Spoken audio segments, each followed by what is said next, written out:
In the stillness of Willow Creek Elementary, a 6-year-old girl sat perfectly still until she whispered 5 words that changed everything. "It hurts when I sit." Her voice was soft, almost invisible. But to one teacher, that silence was louder than any scream. And what followed, no one at that school could have imagined. If this story touches your heart, leave a like, subscribe to the channel, and tell us in the comments, where are you listening from? Your support is what keeps this channel alive, and stories like this one reaching the hearts that need them most. The morning started like any other. The sun filtered softly through the windows of Willow Creek Elementary, casting golden rectangles of light across the polished floors. In room 3B, Mr. Logan Hart stood by the whiteboard, his sleeves rolled just above his elbows, voice calm as he walked his students through their spelling words. The classroom smelled faintly of dry erase markers and orange juice boxes. Laughter bounced between desks. Pencils tapped in rhythm. It was an ordinary Thursday, until it wasn't. Savannah Miller sat in the second row, 3rd seat from the left. Her backpack was pink, her braids uneven, and her eyes never quite met anyone else's. She was 6 years old and always on time, always quiet, always polite. That day, when Logan asked the class to come up and circle the correct verb on the board, Savannah hesitated. Then she stood slowly, with both hands gripping the sides of her chair as if the movement hurt. Her lips pressed into a tight line. She shuffled forward with careful steps, like every inch mattered. When she reached him, she didn't look up. Logan crouched beside her to adjust the marker cap and said gently, "Are you okay, Savannah?" She nodded, but her eyes stayed on the floor. That's when she whispered it, so softly he almost missed it. "It hurts when I sit." The words didn't register right away. He blinked, heart skipping in his chest. His mind scrambled for context, maybe a fall during recess, maybe growing pains. But then he looked at her again. Really looked. Her shoulders were tense, her breathing shallow, and her voice had carried something beneath the surface. Something no child should ever have to hide. Logan felt the classroom dissolve around him. The sounds of chatter, the ticking wall clock, the footsteps in the hallway, they all blurred. He forced a smile, his tone steady. "Do you want to sit somewhere softer?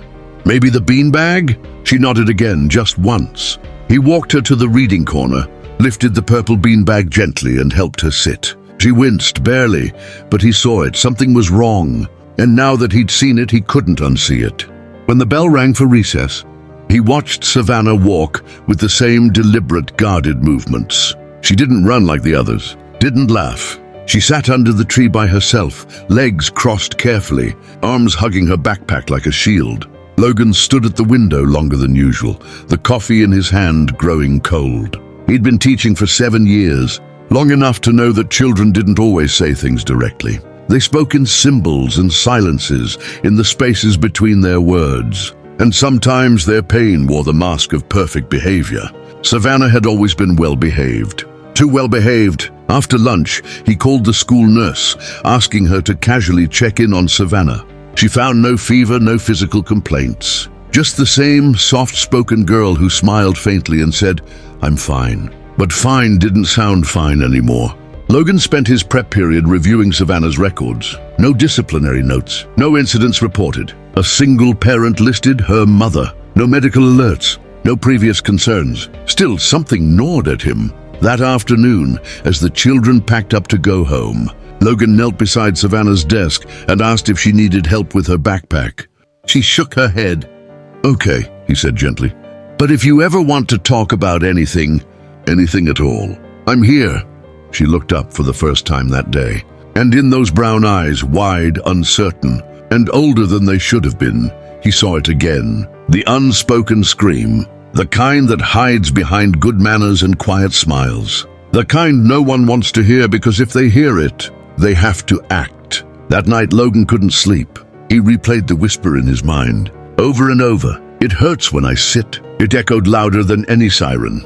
He thought of the other children he'd seen over the years, those who flinched when someone raised their voice, those who came to school hungry, those who lived in silence because silence had been safer than the truth. But this time the silence wasn't just visible, it was audible. A sentence, a whisper, A crack in the dam. Logan sat at his kitchen table with the school handbook open, reading the district's guidelines on reporting concerns. He didn't have proof, just instinct, just a sentence. But maybe that was enough to start asking questions, because sometimes the smallest voices hold the heaviest truths. And this one? It had just begun to be heard. Logan Hart had always believed that listening was an underrated skill. Not just hearing words, but truly listening to the hesitations between sentences, to the tremble behind a smile, to the quiet. That night, he sat in his apartment. The hum of the refrigerator, the only sound in the dark. He couldn't stop thinking about Savannah, about how gently she'd said those 5 words, how carefully she moved, how much of her seemed folded inward, as if she were trying to disappear into her own shadow. The next morning, Logan arrived early, before the custodian unlocked the front doors, before the hallways filled with backpacks and bouncing footsteps. He sat at his desk, fingers interlocked, staring at the class roster. Savannah Miller, age 6, first grade. No medical alerts, no disciplinary marks, no reason on paper to raise a flag. But something in his gut refused to be quiet. When the bell rang, the children flooded in with sleepy yawns and giggles, still sticky from syrupy breakfasts. Savannah entered last, as always, her shoulders slightly hunched beneath the weight of her backpack, her eyes darting just once toward him, then away. "Good morning, Savannah," Logan greeted softly. "Morning," she said, barely audible. She took her seat. That day, Logan didn't push. He didn't press her with questions. He simply watched, closely. He noticed how she never leaned, all the way back in her chair, how she shifted from side to side as if trying to find a position that hurt less, how her drawings always had dark corners, desks with no faces, houses with no doors. During reading time, he placed a soft cushion on her chair without a word. When she looked up at him surprised, he just smiled. She nodded almost imperceptibly. Small things, gentle things. But in cases like this, he knew force could frighten more than it helped. By the end of the day, he couldn't stay quiet any longer. He walked down the hall to the principal's office, knocking twice before opening the door. Rebecca Whitlow looked up from her computer. "Logan, everything okay?" He closed the door behind him. "I think one of my students may be in trouble," he said. She raised an eyebrow. "Which student?" "Savannah Miller. First grade." Rebecca leaned back. "What happened?" Logan took a breath. "She told me yesterday, it hurts when I sit. She moves like she's in pain. She's quiet, distant, and today I noticed more signs. She avoids physical contact, flinches at loud sounds, and her body language is guarded." Rebecca frowned. "Did she say anything else?" "No," he admitted.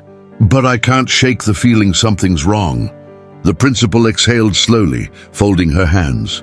"Logan, I appreciate your concern, but we can't jump to conclusions based on a hunch. Children say strange things all the time, and Savannah, she's never caused any trouble." He felt a flicker of frustration rise, but he kept his voice calm. "This isn't about trouble. It's about signs." She tilted her head. "Did you contact the nurse?" "I did. She found nothing medically concerning, no injuries." "Then we document it," Rebecca said. "Note your observations. I'll call in the school counselor to check in with her. And if she doesn't say anything." Rebecca hesitated. "Then there's not much we can do, Logan. We're bound by protocol. Without visible injuries or a direct accusation, we can't escalate." He nodded, but the tightness in his chest didn't ease. Later that afternoon, Logan walked past the playground.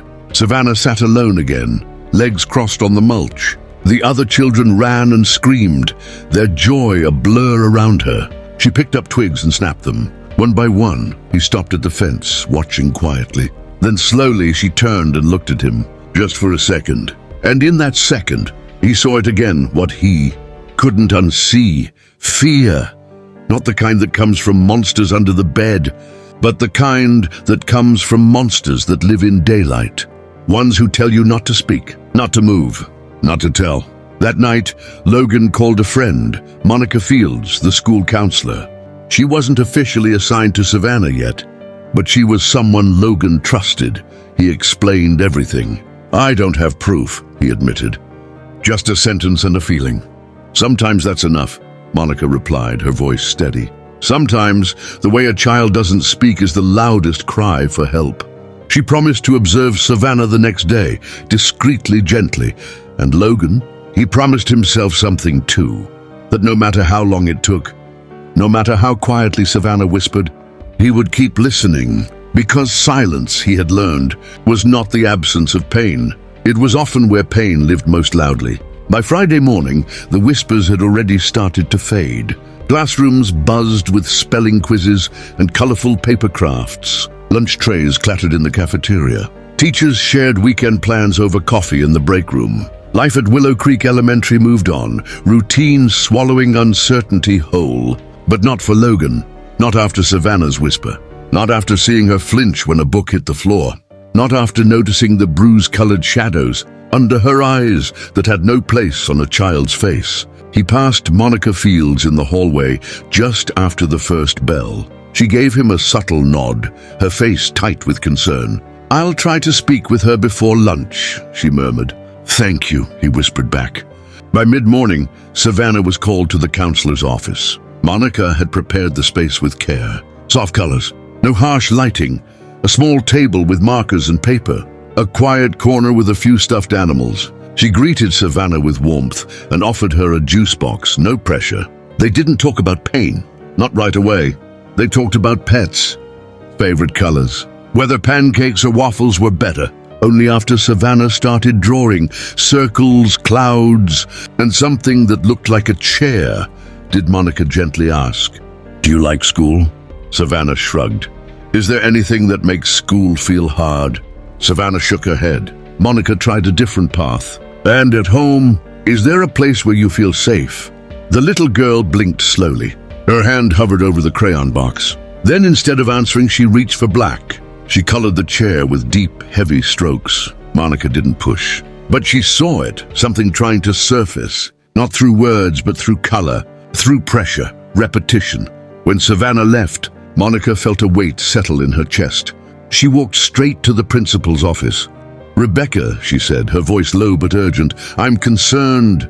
Rebecca looked up from her computer, her expression unreadable. "About Savannah?" "Yes."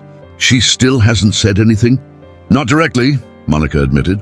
"But her drawings are troubling. There's emotional distress, and Logan's observations match what I saw today. The way she holds herself, the way she withdraws.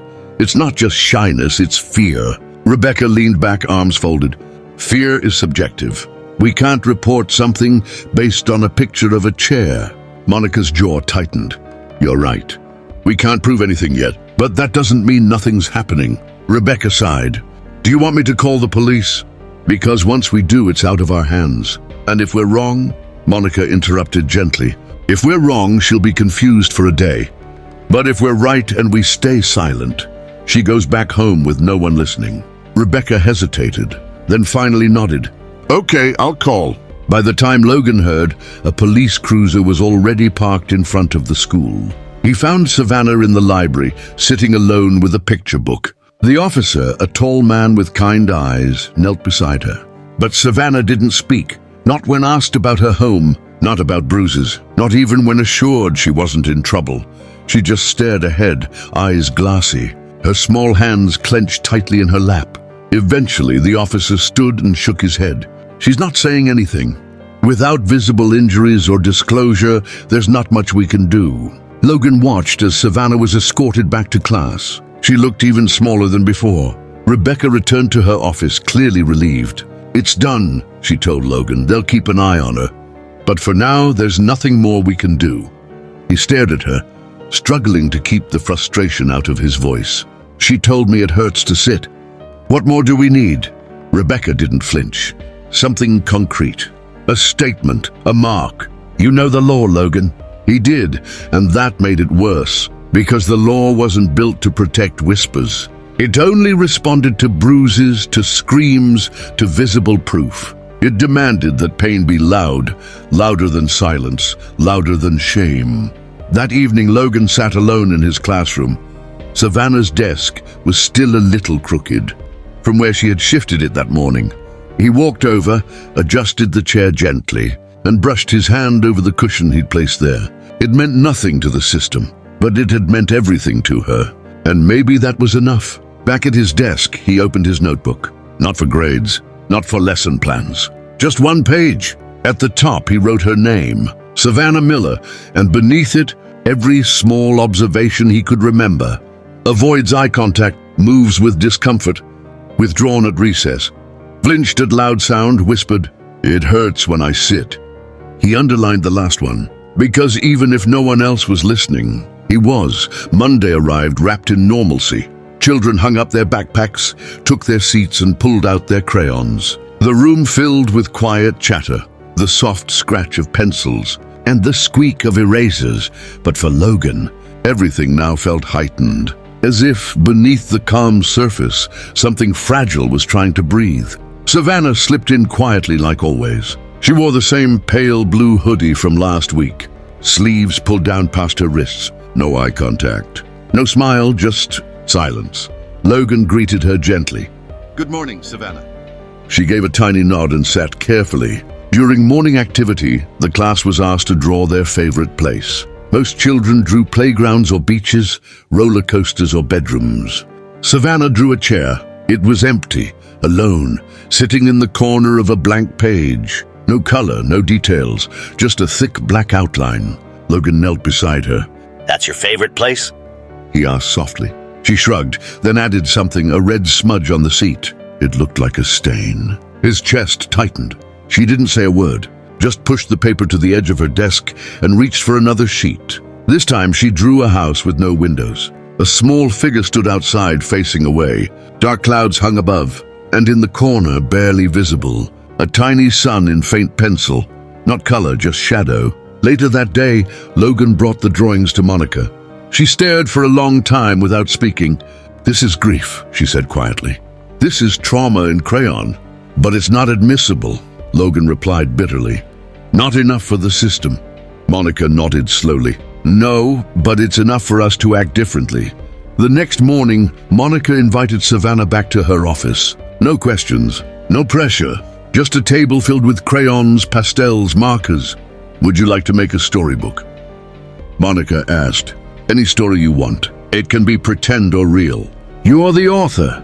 Savannah didn't reply, but she picked up a yellow crayon and began. Page 1, a child sitting alone at the edge of a room. Page 2, a large shadow standing in the doorway. Page 3, a small circle of light. A man with glasses standing beside it. "Who's that?" Monica asked gently. Savannah pointed. "Mr. H." Monica smiled. "And what does Mr. H do in the story?" The girl paused, then whispered softly, "He waits." That night, Monica and Logan sat together in the counselor's office, flipping through the drawings. "She's speaking," Monica said, "just not with words." Logan nodded. "So how do we respond?" "By listening to what isn't said, by giving her safe places, and by documenting everything."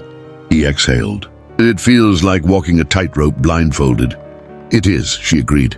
"But we're not walking alone."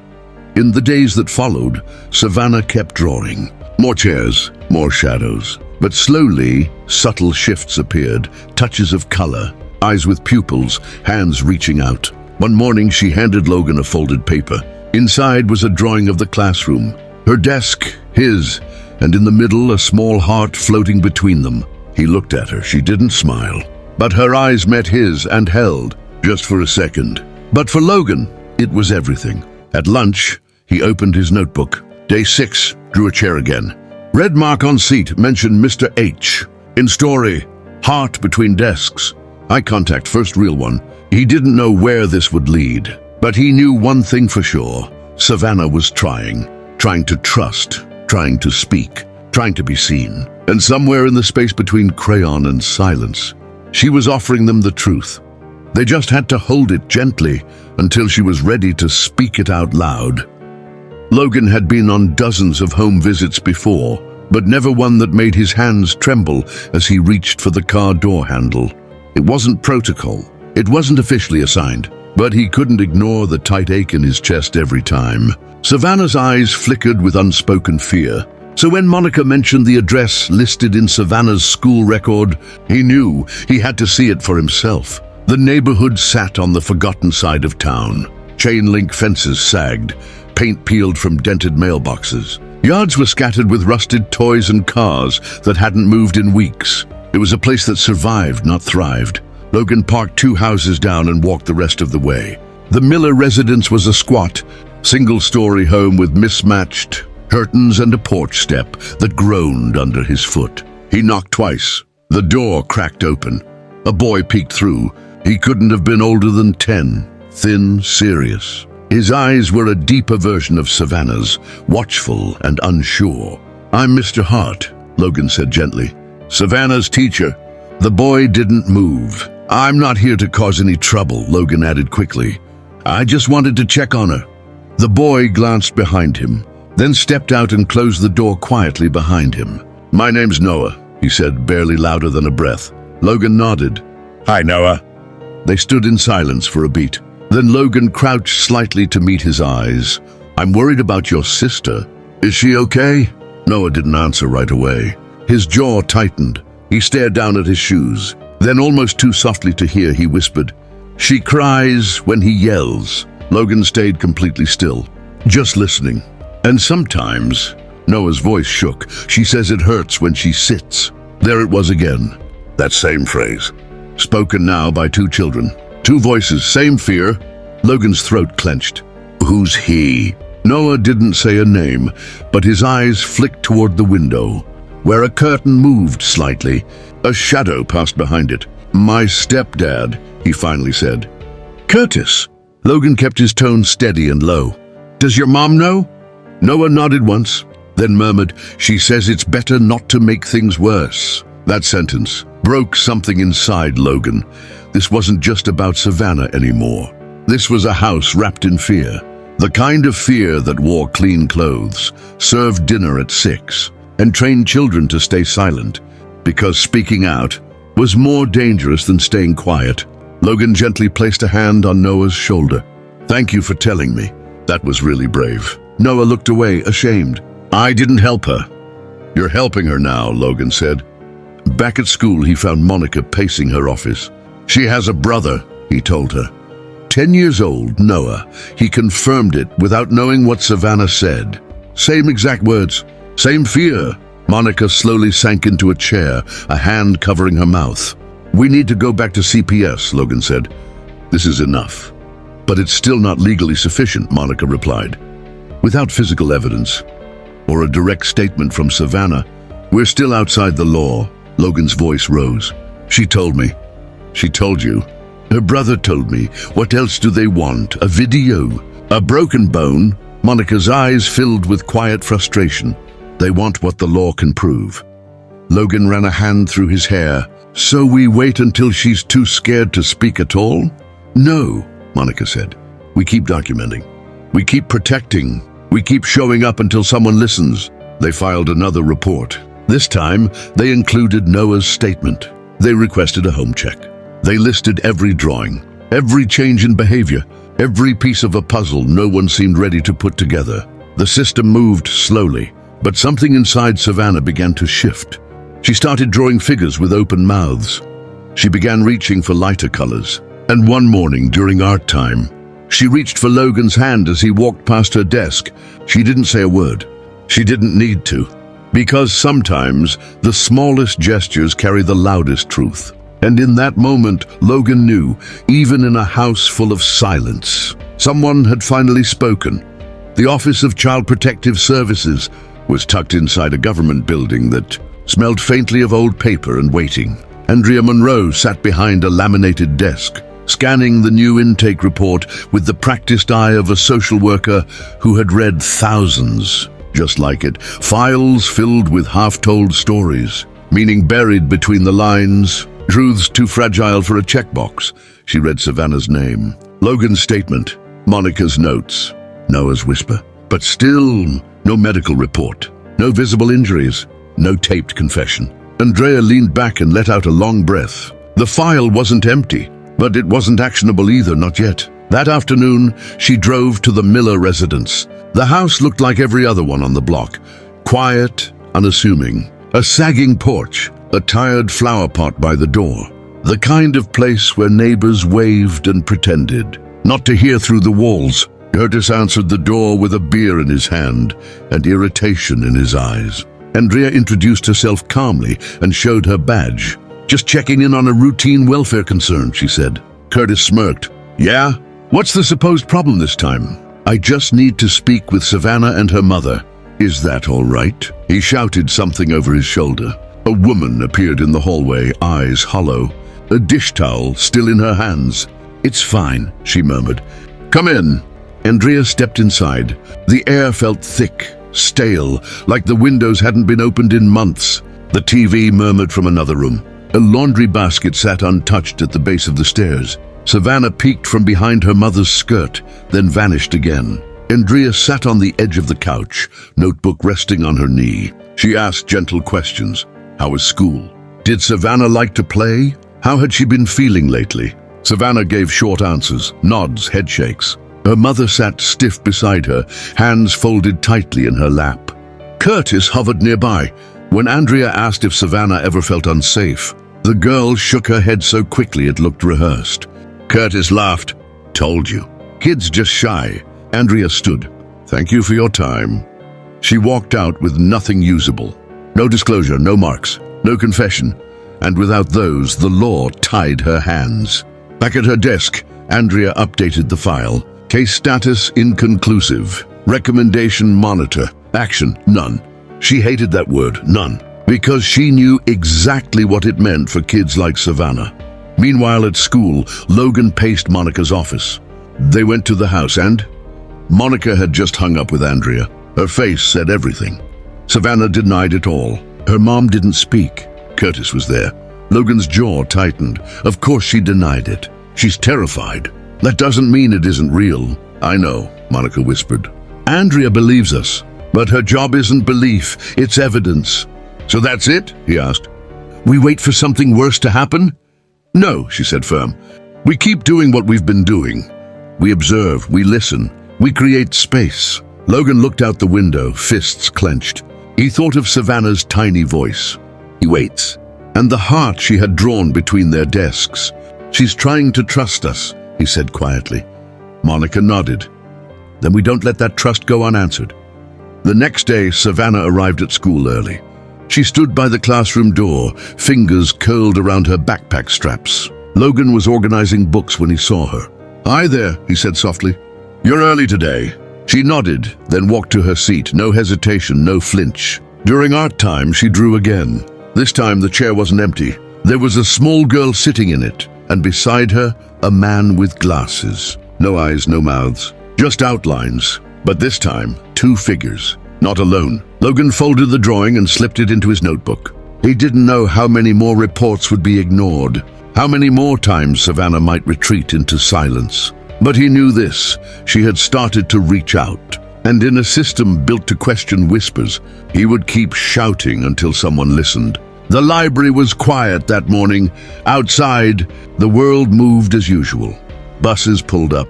Sneakers squeaked down the halls. Lunchboxes clattered into cubbies. But inside, time moved differently, slower, softer, more intentional. Monica had prepared the space with care. No desk between them, no clipboard, no pressure. Just a round table with soft cushions, a warm lamp that glowed like morning light, and a selection of picture books that didn't demand answers. They invited feelings. Savannah entered with hesitant steps. Her hands gripped the sleeves of her sweater, fingers hidden. But she didn't look away, not completely. And Monica had learned by now that meant something. Good morning, Monica said. Savannah gave a small nod. Monica didn't ask how she was. Not today. Instead, she slid a book across the table. Its cover was a soft yellow with a watercolor fox sitting beneath a pale cloud. I thought we could read this one together, Monica offered. It's about a fox who doesn't know how to talk about big feelings. Savannah didn't reply, but she opened the book. They read in silence. In the story, the fox kept his secrets in jars. Every time something hurt, he would place the pain into a jar, seal it tight and bury it. Soon the entire forest was filled with hidden jars. But the more he buried, the heavier the earth became. On the final page, the fox meets another creature, not one who opens the jars, but one who simply sits beside them. When the story ended, Monica didn't say anything. She just reached for a box of crayons and placed it gently on the table. "You can draw anything you want," she said softly. "You don't have to talk. But if there's something inside that feels heavy, this is a place where it's safe to let it out." Savannah stared at the crayons, then reached forward and chose one, gray. Her first drawing was of a room, empty. Then she drew a small girl sitting in the corner. On the next page, she added a man, big, shadowed, standing in the doorway. His hand was raised, not to wave, but in a gesture that spoke of control. Monica kept her breathing calm and steady. "You're doing great," she said gently. Savannah paused, then picked up a red crayon. She colored the floor beneath the girl. Monica leaned in slightly. "Savannah, does the girl have a name?" The child didn't speak, but her hand moved. She wrote a single letter, S. Monica's heart stilled. "And the man?" she asked carefully. "Do we know who he is?" Savannah hesitated. Then she drew a bottle at the man's feet, and in tiny, trembling letters she wrote, "He says it's my fault." Monica blinked slowly, her chest aching. "You're very brave," she whispered. "Do you remember what the fox did when the jars got too heavy?" Savannah said nothing. Monica opened the book again, pointing to the last page. He didn't open the jars alone. He let someone sit beside them. Savannah looked down, then finally, in a voice so faint it felt like breath, she said, "He puts me in the dark corner." The sentence broke the air, sharp, clear, devastating. Monica didn't move, didn't speak. She just nodded. "And he says I make him mad," Savannah added quietly, as if repeating something she'd heard 100 times. "Because I cry." Her lip quivered. She pressed her sweater sleeve to her mouth. Then came the name, Curtis, not yelled, not sobbed, just spoken, as if she had been carrying a stone in her throat for days, and had finally let it fall. Monica kept her hand open on the table. "Savannah," she said, her voice warm and careful. "Thank you for telling me." The girl looked scared, as if she expected the room to collapse around her. "It's not your fault," Monica said gently. "It was never your fault." Savannah started to cry, not loudly, not broken, but slow, quiet tears that left small drops on the edge of the page. Monica didn't rush her, didn't try to fix it. She just stayed still, a presence beside the jar. When Savannah finally looked up, Monica asked, "Would it be okay if I shared what you told me with someone who can help?" Savannah didn't nod, but she didn't say no. She simply slid the drawing across the table. Later that afternoon, Monica called Andrea. This time she didn't beg. She didn't explain. She reported. "There was a disclosure," she said firmly. The child said the words. She named him. Andrea's tone shifted immediately. "I'll request an emergency interview and a medical evaluation. Make it fast," Monica said. "Because now, she's not just afraid, she's exposed." That night, Logan sat at his desk. In front of him lay the folded paper. He opened it carefully, as if it might rip under the weight of what it carried. He stared at the red-streaked floor, the gray room, the single letter S, and then he did something he hadn't done in years. He cried. For Savannah, for every child whose truth never reached a page, and for the hope, fragile but real, that maybe, just maybe, this time someone had heard. It was unusually hot for early spring, the kind of heat that made the playground shimmer and turned, every slide into a metal burn hazard. Kids moved slower than usual, cheeks flushed, clinging to water bottles and the edges of shade. But for Savannah, the heat did something else. It peeled away her armor. That afternoon, Logan stood by the window, watching the students flood into the yard for recess. He wasn't scheduled for duty, but he stayed, just in case. Savannah wandered toward the swings, not running, just walking. Her steps still looked careful, like her body was asking permission with every move. She wore the same oversized sweater, strange given the heat. Logan had noticed she rarely took it off. Monica had too, mentioning how trauma often showed up in clothing, how children used fabric as armor. The sun climbed higher, the air grew heavier.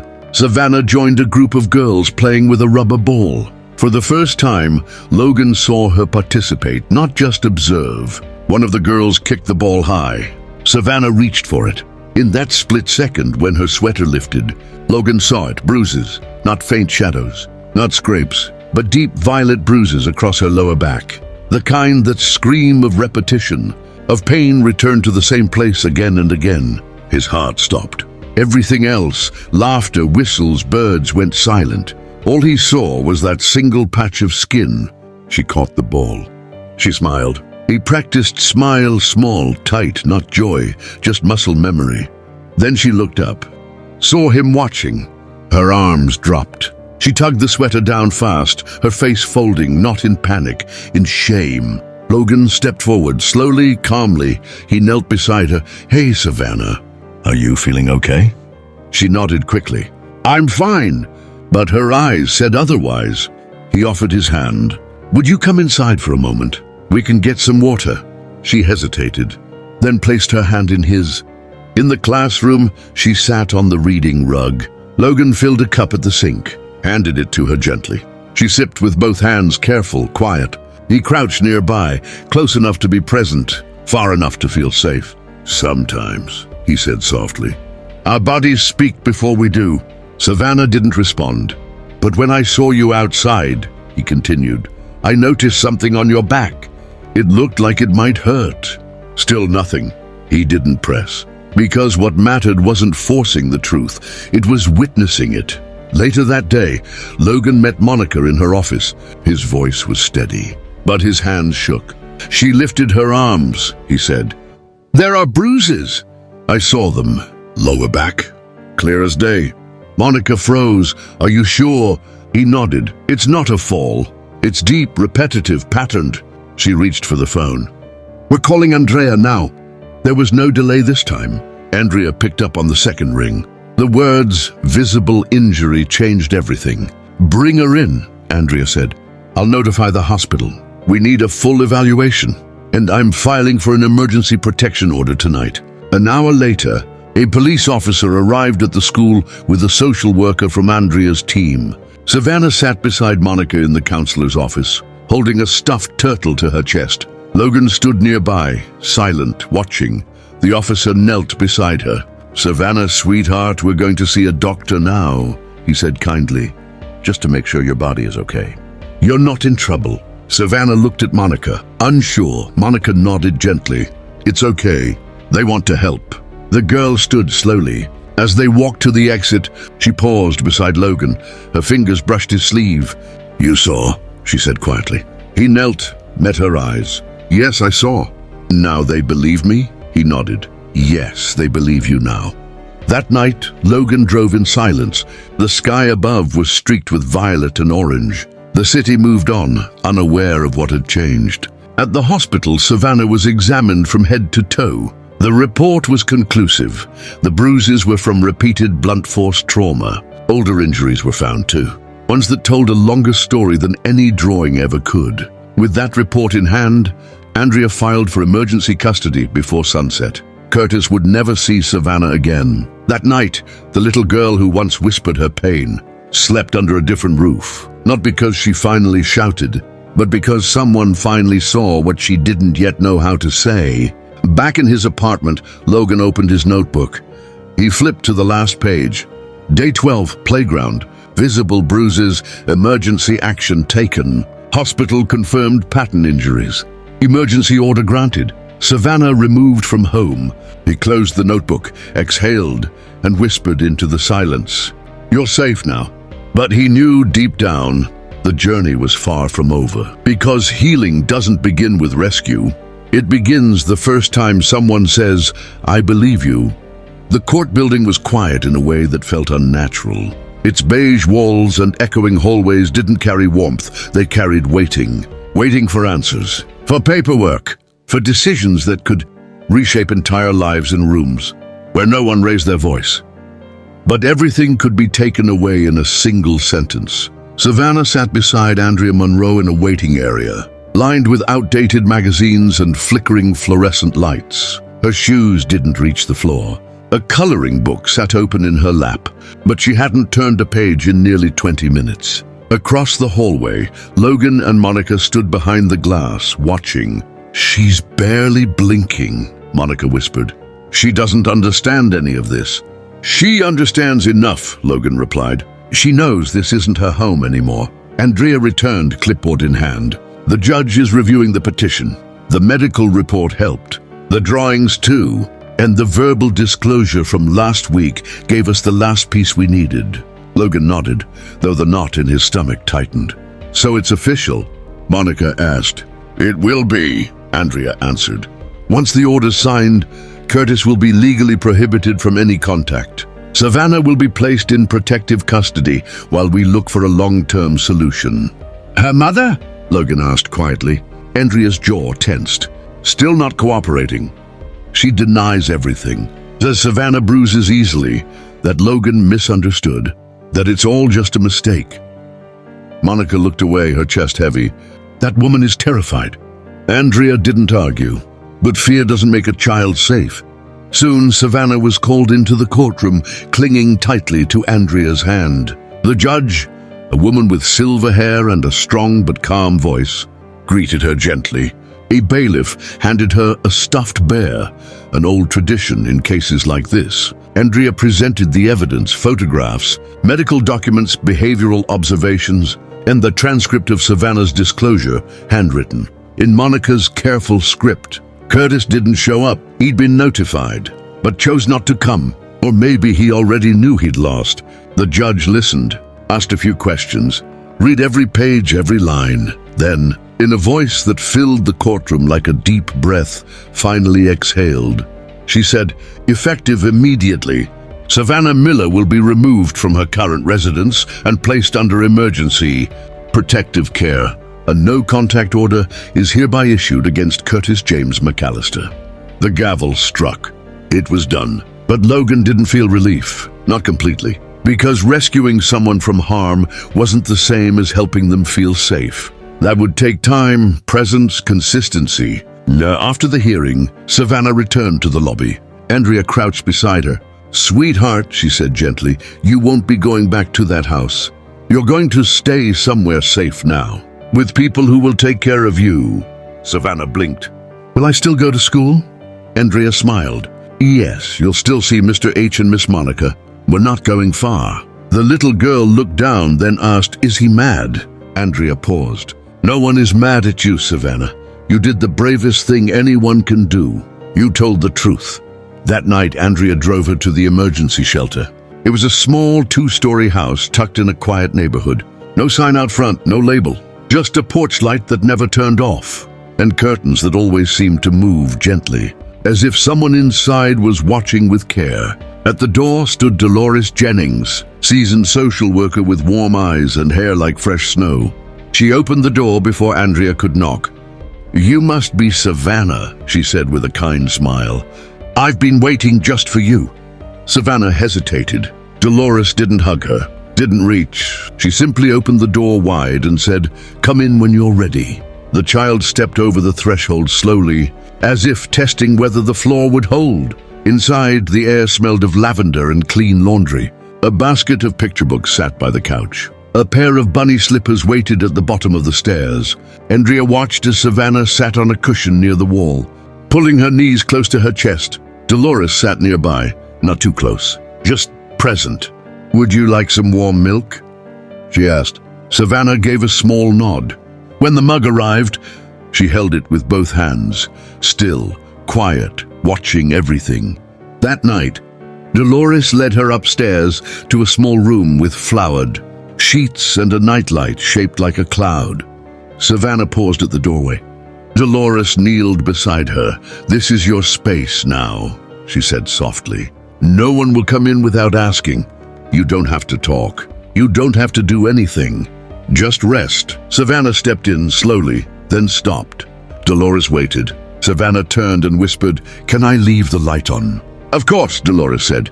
She closed the door halfway.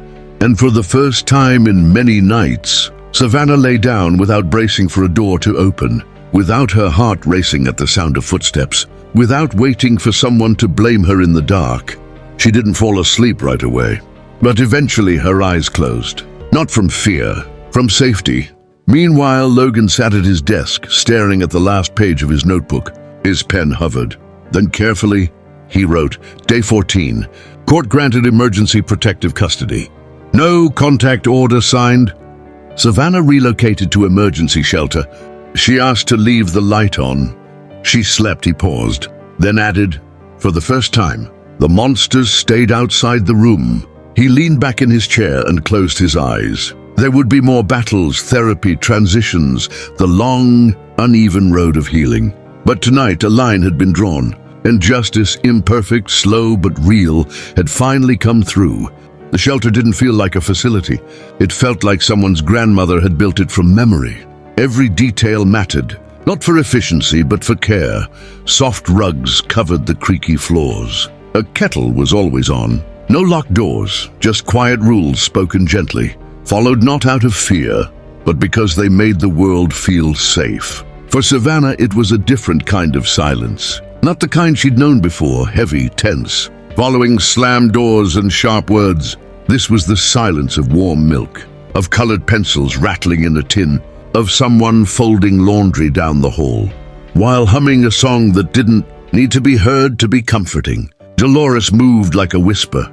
She never pushed conversation, never asked questions Savannah wasn't ready for, but she saw everything. She noticed the way Savannah flinched at sudden sounds, how she picked up books without turning the pages, and how she folded her clothes perfectly every night, as if it was the one thing she still controlled. She's a listener, Dolores told Monica during a check-in. She watches before she trusts. Monica nodded. That's how she survived. The first few days passed gently. Savannah didn't talk much, but she started following routines. She sat at the table when others did, brushed her teeth when the bathroom light came on. She obeyed the rules, not out of fear, but because she was quietly learning the rhythm of safety. One morning, as the sun spilled into the common room, Dolores found Savannah curled up by the window, hugging her knees. She didn't say anything, so Dolores just sat beside her. 10 minutes passed, then 20. Finally, Savannah whispered, There are birds here. Dolores smiled. Yes, finches in the morning. They don't fly away fast, Savannah said. They don't feel rushed, Dolores replied. That was their first real conversation. After that, something began to shift. Savannah started drawing again. But now there was color. A yellow sun, a red swing, a purple cat she'd seen on the neighbor's porch. Dolores hung one of the drawings on the fridge with a magnet shaped like a flower. Savannah didn't say anything. But the next day, she drew another. Back at Willow Creek Elementary, Logan noticed it too. Savannah returned on a part-time schedule, accompanied by a shelter volunteer. Her steps were still careful but firmer. She no longer hid her hands in her sleeves. She answered questions in full sentences. She didn't flinch at loud sounds. She blinked. During reading time, Logan handed her a book about trees that survive storms. She opened it slowly, ran her fingers across the pages, and whispered, I like this one. Why? Logan asked. Because it bends, she said. It was all she needed to say. Later, in the teacher's lounge, Logan turned to Monica. She's still guarded, he said. But she's blooming, just a little. That's what happens when pressure lifts, Monica said. Growth doesn't ask for permission. It just needs space. One afternoon, Savannah came home with a folded note in her backpack. It was from Logan, a single sentence. You're stronger than any storm I've seen.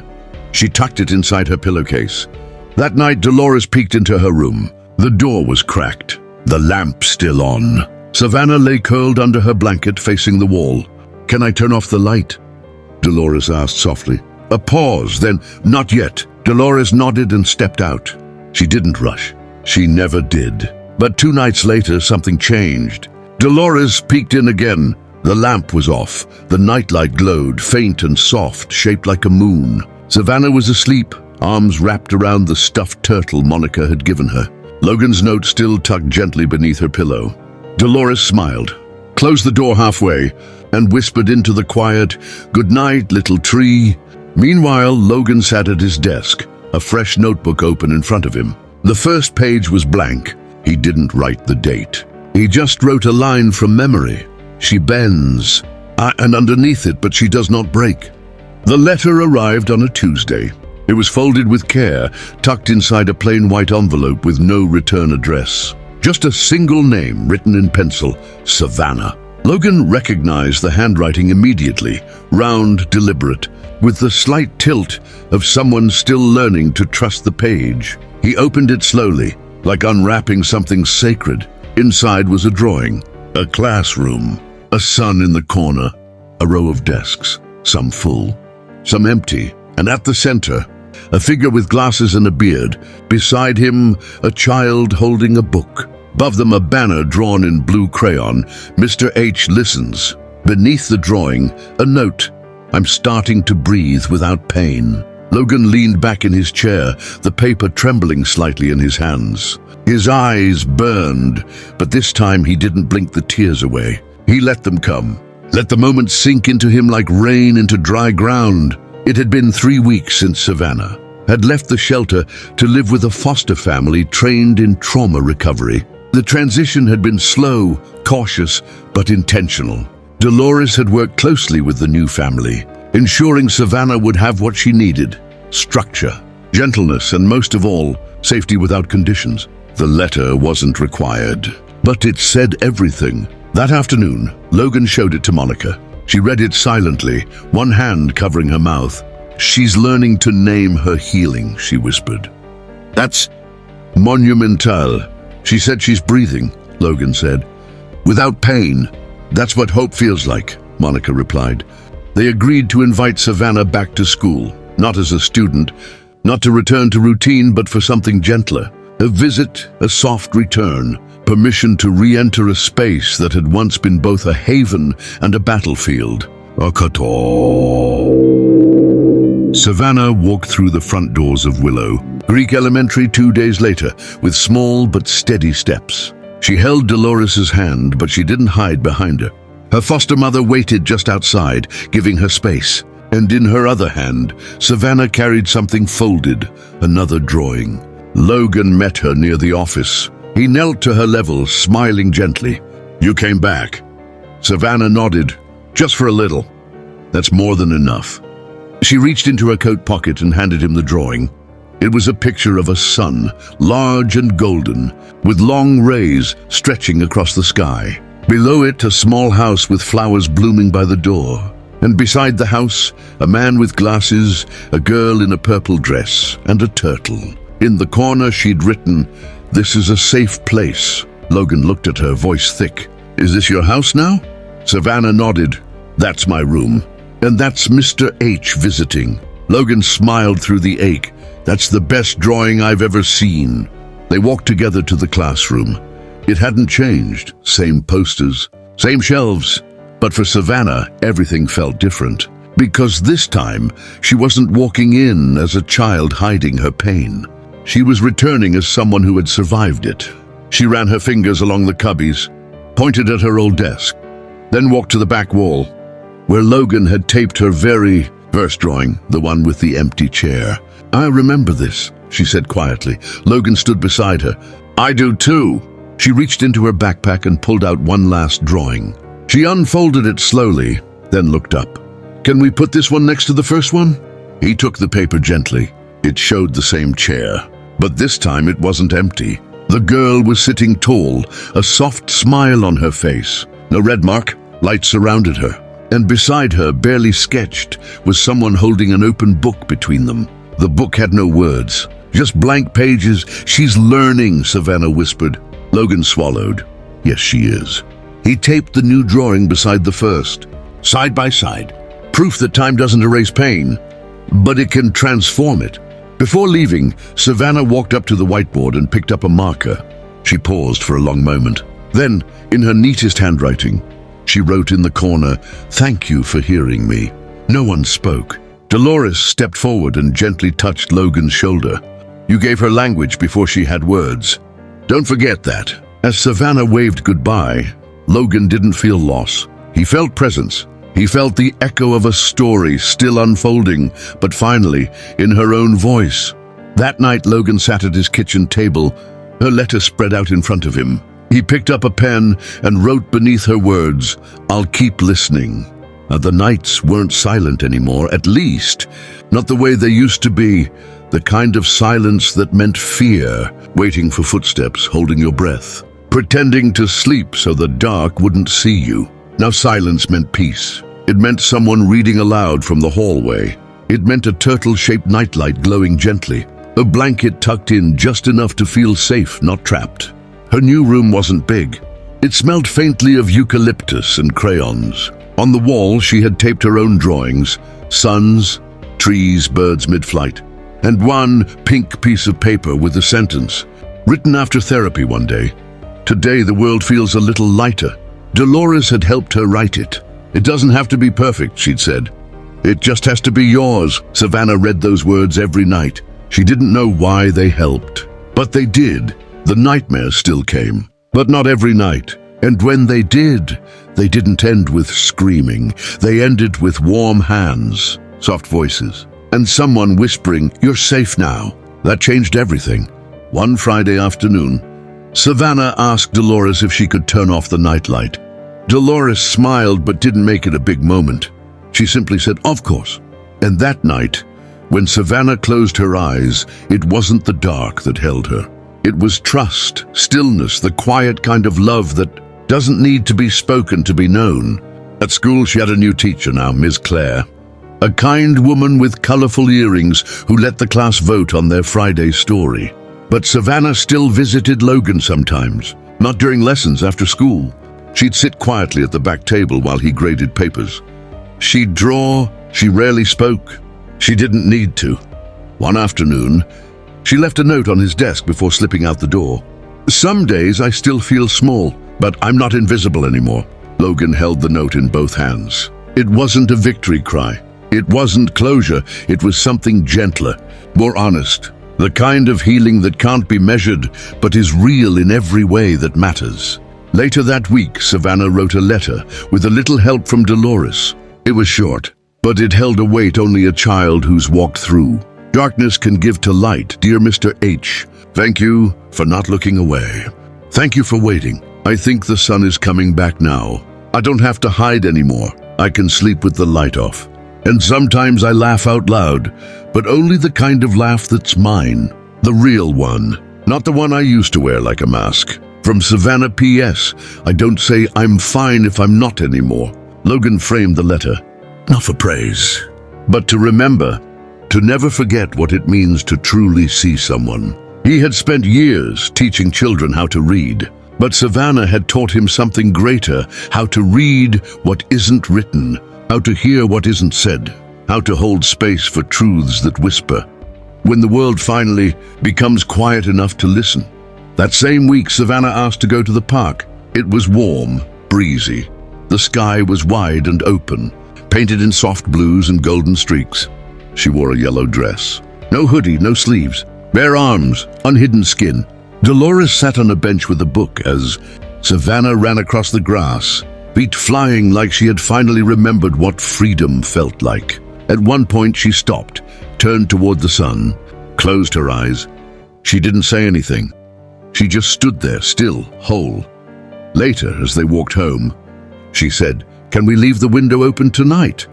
Dolores glanced at her. "It might be chilly." "I don't mind," Savannah said. "I like the wind." That night she slept with the window open. The curtains danced softly in the breeze, like they were laughing. And for the first time, she didn't dream of shadows. She dreamed of light. Back at Willow Creek, Logan sat by the window of his classroom, watching the last traces of daylight slip through the trees. He thought of Savannah, of the little girl who once whispered, "It hurts when I sit." How those words cracked the surface of everything. He thought of all the other children, those who still haven't spoken, who still live behind locked doors, who draw chairs with red stains and don't know what safe feels like. He didn't have all the answers, but he had a promise to listen, to see, to stay, and to never again underestimate what can begin from a whisper. Some stories don't end with applause. They end with a quiet exhale, with a light left on a little less often, with the child learning that safety doesn't shout, it stays. And maybe, just maybe, the smallest voices are the ones that teach us how to truly listen. If this story touched your heart, leave a like, subscribe to the channel, and tell us in the comments, where are you listening from? Your support is what keeps this channel breathing, and stories like this one reaching the hearts that need them.